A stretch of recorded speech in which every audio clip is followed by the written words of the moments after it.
Hey everyone, welcome back to Great Sports Debates. We are at about the halfway point through the season, and we're starting to see things very clearly, as you can see by our picks. Let's start at the basement bottom area, and there's several teams vying. At number 32 this week, we're going to put the Cleveland Browns. So the Browns look pretty good and surprised us the week prior. But even if Winston's the best of the three quarterbacks Cleveland has, he can be turnover prone. The offense isn't that great, and they just showed they're not really inept to stay in games. So maybe they're not the worst team, but they're definitely in the bottom tier. At 31 is New England. If you're going to lose to Tennessee, and granted, Drake May made a great play to get it to overtime, and they had a couple of big fourth down plays. But again, the offense just isn't strong enough to win very consistently at all. And they're definitely one of the weaker teams in the league. At 30 is the Raiders. Maybe we have them a little too low here, but they continue to get pummeled. This is a team that provides no resistance on defense. They finally benched Minshew. The problem is they probably don't have a better option. And that's what happens when you draft a tight end in the first round when you have quarterback and lineman trouble. Next up is Tennessee. They got another win. This isn't a great team, but they did find a way to win again. All right, at number 28, and you could probably say this team's a level above the dumpster fire teams we just mentioned, but the Giants are 2-7. And they played Washington respectfully, but at the end of the day, they still lost the game despite having several opportunities to play better. At 27 is the New Orleans Saints. This team has lost 7 straight games. I'm not sure I really understand how this team is so bad. I mean, you got Alvin Kamara. Carr can be serviceable when he plays and has time. They have some good players on their defense, but they just can't move the ball. Saints fans, let me know what you think here. Do we have some offensive line issues? What is the key contributing? I know they had some injuries, but some of those guys are back.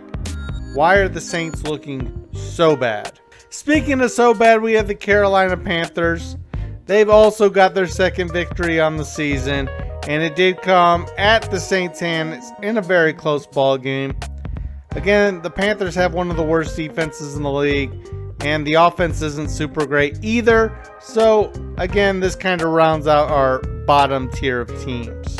At 25 is Jacksonville, and like we've said, they played better the last, 4 weeks or so, but they're still only 2-7. Although they played their game as close as you could, they couldn't get it done against Philly. And for that reason, we have them number 25 in our power rankings, although I could see them moving up a bit from there. At number 24 is the New York Jets. They got a win on Thursday Night Football. I didn't think that they would. They're 3-6. They're not great, but they still have a good defense, and Rodgers is good enough to get it done once in a while. At number 23, I got the Dallas Cowboys, and honestly, this might be too high for them. But they are 3-5, but they just really don't look good. They hung around and played Atlanta close enough. I know from some of the other games I've watched where they played close, is like they were getting their butts kicked and then scored some garbage points late. So I'm pretty sure Atlanta was leading the whole way in this game. Dallas, they're definitely not a 12-win team. We told you to take the under on their win total this year. There's not a whole lot that they really do well. At number 22 is the Miami Dolphins. Again, this is probably too high for them. They're 2-6, but I do think with Tua in the lineup, they are a slightly better team.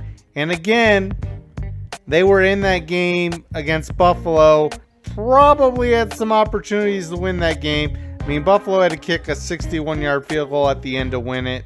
I got Miami where I had them. So they're 2-6, but they've played much better since Tua's been back. We just have to see him get some W's. At 21 is Cincinnati. They beat down the Raiders. I was a little nervous picking the Bengals this week, as I mentioned in our pick segment, but we did because we consider the Raiders awful than the Bengals good, but the Bengals beat them down pretty badly after a slow start. At number 20 is the Bears, and maybe this is too low, but they've lost 2 in a row. The offensive line isn't great. The play calling's pretty bad. And although I think Caleb Williams can be pretty good when he has some time, he hasn't had the greatest numbers or production thus far. And the defense that, we expected to be rock solid has shown some chinks in the armor as well. At number 19, Seattle. This is a tough team to figure out. They got playmakers like DK Metcalf, and sometimes they look really good running and throwing the ball. In other games, they can't move the ball at all. So it's kind of why we have them where they are. They are in a division that is still currently up for grabs. At 18 is Indianapolis, and while I think they'll be better with Flacco, I don't know if that's going to be good enough to get the job done against Minnesota. I know as of this taping, they're currently winning that game, but I do think Minnesota's a better team and will likely come back and win. At number 17 is the Denver Broncos. They got beat down again, but they are 5-4 on the season, and I do like the way that Sean Payton calls the games for this team, and he makes the most of the pieces that they got. At 16 is the Chargers. Again, not another team that I'm not super high on, but they do have a really good defense. They got a good coach. The offense is ugly, but if you consider the teams we've already mentioned, that's kind of where they are.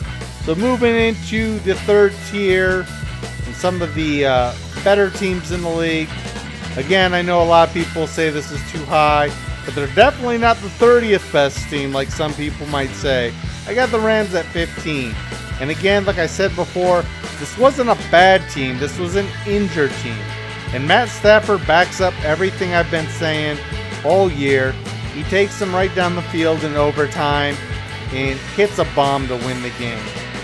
This team has a pretty good offense. And, you get Puka and Kupp going. They're able to run the ball with Williams. And, the rookie can get some pressure on defense. Maybe they'll be a decent team. Plus, you got to consider the conference, not super tough. At number 14, we got the Tampa Bay Buccaneers. I can see them rising from here once they get all their offensive pieces back. We're obviously banking that they beat Kansas City because we're going to get paid off about 15-1 when Kansas City wins that game. Tampa Bay has all the pieces, and this is kind of the lowest ranked team that I think can do some damage this year. At number 13 is Arizona. I know people will say this is too high, but they've reeled off 3 in a row. They can run the ball really well. Kyler Murray's played probably his best season, and Marvin Harrison Jr. is shown to be a beast. He's got some other super quick guys on the team, and the defense is finally playing a little bit better, which could go a long way for the Cardinals. At number 12 is the Houston Texans. And I just haven't been impressed with this team all year. They have the pieces. They can run the ball well with Mixon. We know CJ can throw the ball. Yeah, they're missing some of their wide receiver pieces so far, but that's no excuse to lose to the Jets. The defensive additions they've made have not paid off the way people expected so far. I don't really see Houston as a physical team, and I think that might be a problem keeping them out of the top tier of teams. Although their division's pretty soft, and we definitely expect them to win that division. At 11, we got the 49ers. I do feel like they're better than this, but you are what your record says you are. They're 4-4. They just haven't looked dominant yet. But we're still holding out hope for the 49ers. They've definitely looked like they've regressed. I know they haven't been full strength all year yet. Still expect them to look better than they have so far. Entering the top 10, we have the Atlanta Falcons. This was a team we bet a lot in the offseason. This was a team that we said we expected to win 10-plus games. We expected them to win their division, and they're on track for all of that right now. Kirk Cousins had kind of a slow start, and the running game still doesn't look as strong as it did last year.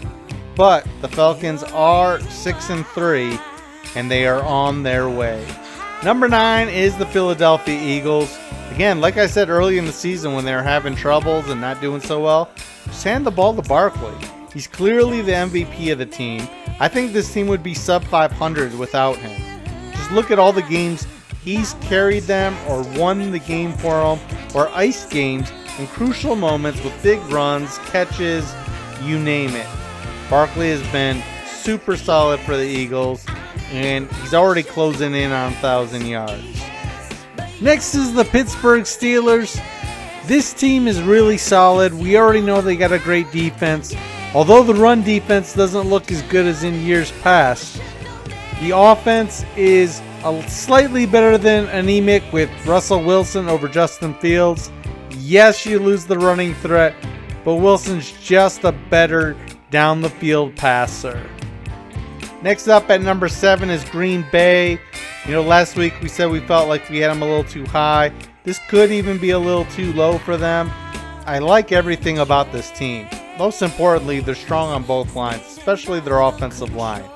Gives them a lot of time. It allows them to run the ball on anybody. They have durable running back that can kind of do it all. And all Jordan Love has to do is play close to what he did in the second half of last season. Just don't make stupid mistakes. And this is definitely a playoff team. At number 6 is Minnesota. Like I said, at the time I'm doing this, I know they're losing to the Colts. Do expect them to win that game. They don't look as super as explosive as they did in the first part of the season. But again, I think a lot of that is they're not getting the same pressure and the same dominance on the defensive side. So hopefully they can figure that out and turn things around. But Minnesota is definitely a team that is to be reckoned with for sure.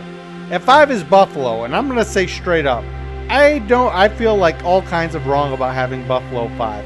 I don't feel like they're the 5th best team. They struggled to handle Miami.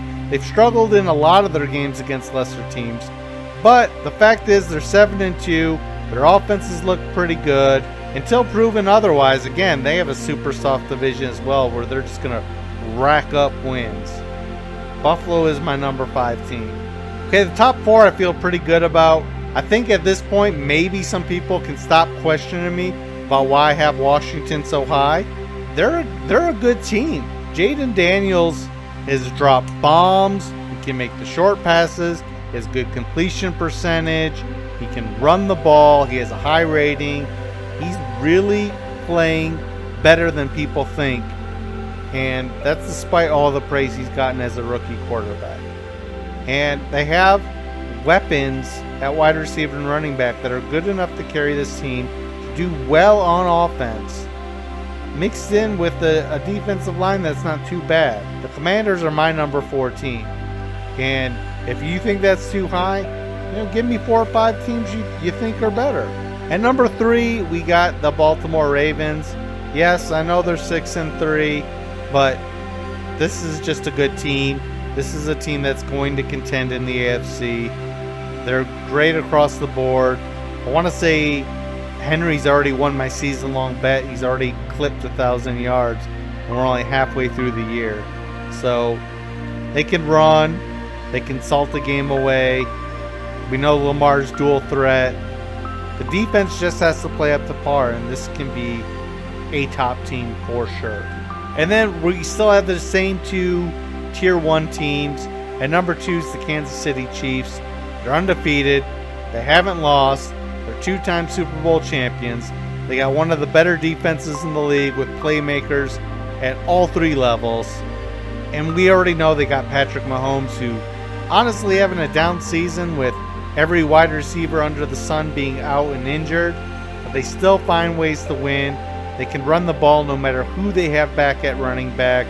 This team is going to be tough for anybody to beat, especially come playoff time. But number 1 is the Detroit Lions, and they proved it again. They've had a pretty tough slate. They've beat a lot of top teams. They're 7-1. The offense is electric. The passing game numbers look bad, but that's just because they've been handing the ball off and shortening games because they could run at will at just about anybody most of the time. And that's hard to do in the NFL today. Yes, the defense has some issues, but they have guys that can make turnovers like Branch and Joseph, and they're pretty solid on the inside with Reeder and Aleem McNeil. Now, if they could just get a little more pass rush help, I think that would kind of put them a level above. But that's our power rankings for this week. If you look at the predictions, it's been going pretty well. As always, let me know what you think in the comment section. And if you appreciate what we share on the video, please drop a like, add a comment. It helps the channel. And as always, thanks for watching.